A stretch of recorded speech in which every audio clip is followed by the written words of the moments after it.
¿Cómo está, profesor? El día de hoy le traigo el análisis de la retórica antigua y retórica moderna del libro de A. López Eire. Bueno, comencemos. Hace unos 40 años se redescubre la retórica, evolucionada de un Mediterráneo helenístico y la esencia del arte de la antigüedad grecorromana, que enseñaba a reflexionar, razonar y expresar las ideas persuasivas mediante la razón-palabra. La retórica moderna no renace ya como arte, sino toma lo que era el discurso persuasivo para encaminarse a un resultado útil que tendría como principal función la persuasión del auditorio. Por otra parte, rechaza lo científico, inclinándose más hacia lo teórico. Establecida esta diferencia, se entiende que el área de estudio es el mismo, como desde la retórica griega fue concebida como el arte de la persuasión mediante el logos.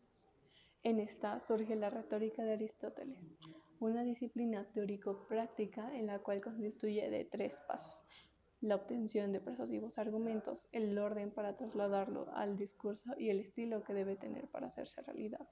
Con estas 3 cuestiones, su retórica se basa en especulación y aconsejamiento. Los tratadistas de la retórica de la antigüedad grecorromana desmenuzaron desde esa perspectiva el tema objeto de su disciplina, cuidando la parte argumentativa, y ello fue así que con mucha razón se desconfiaba de la verdad absoluta. Debido justamente al inmenso prestigio de la retórica de la antigüedad grecorromana, en la Edad Media la retórica formaría parte de la lógica y gramática. Entendida la retórica antigua como lograr la persuasión hablando en público, las reglas variaron muy poco desde sus inicios hasta el siglo XIX y se distribuían en 5 capítulos. Se establecían como: primero, la invención como el hallazgo argumental; segundo, la disposición como la organización en una estructura sólida del material; 3, la elocución como la plasmación del estilo; 4, la memoria como memorizar el texto del discurso; y 5, la pronunciación como la ejecución del discurso. Sin embargo, la importancia actualmente tiene y siempre tuvo la persuasión pronunciada en público. Lo cierto es que esta disciplina se le colgó de ser artificiosa, de modo que aún hoy en día da la impresión de que la retórica es ficticiosa, artificiosa y muy alejada de la natural. Tiene de extraño que en el presente siglo se tolere la retórica convertida en ciencia teórica capaz de estudiar ya la argumentación de un discurso. Antes bien, se mueve con mayor naturalidad y consigue mejor su objetivo, que es la persuasión, operando con argumentos verdaderos y nobles, porque lo verdadero y lo noble es siempre por naturaleza. Bueno, la retórica mal empleada puede producir tan indeseables resultados, pero la culpa no será del arte, de la retórica en sí, sino de quien mal usa de ella. Al contrario, manejado por un orador inteligente, produce discursos sinceros y verdaderos. Nos enseña a defendernos con la razón discursiva. Descubre en la verdad el argumento más persuasivo y fácil de probar, y nos ayuda a una defensa más humana. En el concepto aristotélico, la retórica es un arte cuyo objeto es examinar los medios de persuasión y a continuación estudiar de manera en la que se expondrán mediante una forma de elocución. Ha de ser clara la elocución, porque si no muestra su significado con claridad no estaría cumpliendo su cometido. Resulta que la antigua retórica se sitúa como arte entre la dialéctica y la poética de la prosa. Es práctica porque enseña a hablar bien. La dialéctica estudia el silogismo dialéctico basado en premisas que son meramente probables, y argumentar debidamente como el manejar confiadamente y con conocimiento.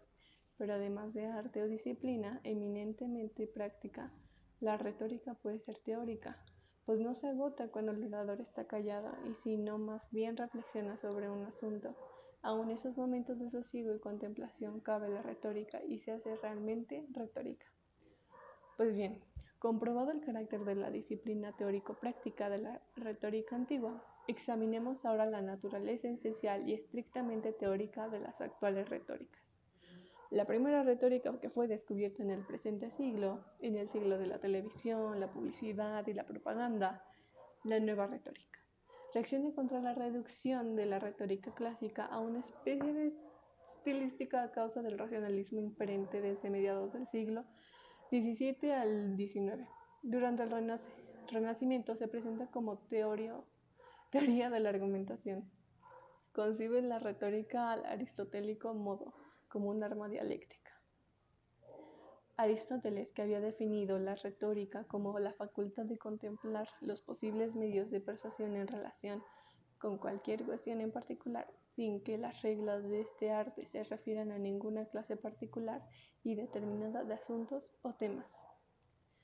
Pues bien, si eliminamos facultad, reglas y arte, deja de ser un arte del uso de la lengua para convertirse en un tratado teórico, encontrándonos ante el objeto de la Nouvelle Rhétorique, el estudio de los medios discursivos que sirven para obtener la adhesión del auditorio. La Nouvelle Rhétorique se interesa fundamentalmente por la estructura de la argumentación y se centra en las técnicas que sirven para convencer.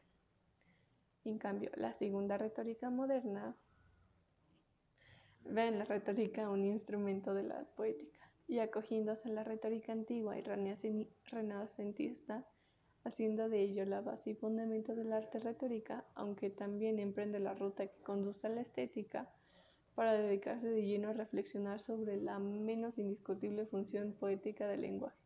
Define la retórica general como la disciplina que aspira a configurar una teoría de ese uso especial y singular de la lengua que calificamos de literario.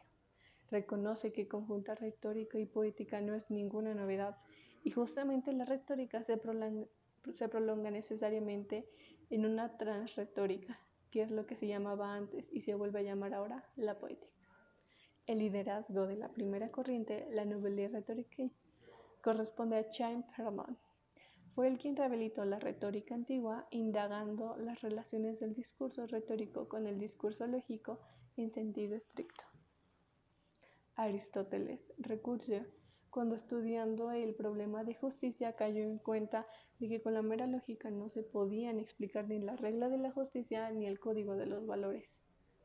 En efecto, resulta que ni la ética se presenta en la formalización basada en verdades necesarias. Al contrario, el estagirita propiamente una demostración porque sus premisas son verdaderas, primeros principios indiscutibles que no plantean ningún porqué. Asimismo, Perelman comentó el proceso que argumentativo dirigido a un público no especializado. El estagirita decía que los individuos corrientes no se les puede hablar en términos científicos, pues no se entendería. Como resultado, el año 1958 publica una colaboración con L. Albrecht Titeca, la obra fundamental titulada Tratado de la Argumentación, la Nueva Retórica. El tratado de Perelman y Albrecht Titeca pretende asignar un espacio libre entre la verdad absoluta y lo falso, pero la verdad es que tanto la filosofía, por un lado, como la retórica argumentativa, la filosofía lo hace de manera general, dirigiéndose a un público ideal. En cambio, la retórica se dirige a un auditorio particular y concreto. La nueva retórica de Perelman estudia los medios racionales y de argumentación como los estudios de psicología de Hollingwood. La nueva retórica, cuyo campo es más amplio, estudia la estructura de argumentación, no solo en el discurso. El ámbito en el que se mueve la retórica, según el estagirita, es el de la acción política en persuadir a los jurados populares en los litigios y a los ciudadanos. Bueno, asimismo, en el Tratado de la Argumentación de Perelman y Albrecht Titeca se nos ofrece la argumentación como procedimiento discursivo que pretende la adhesión de los oyentes.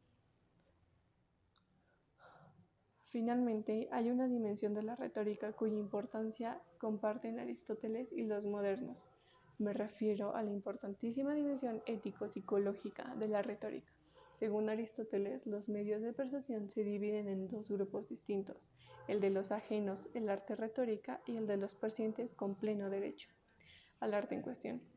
En estos últimos, ahí asientan en el discurso persuasivo que muestra la verdad.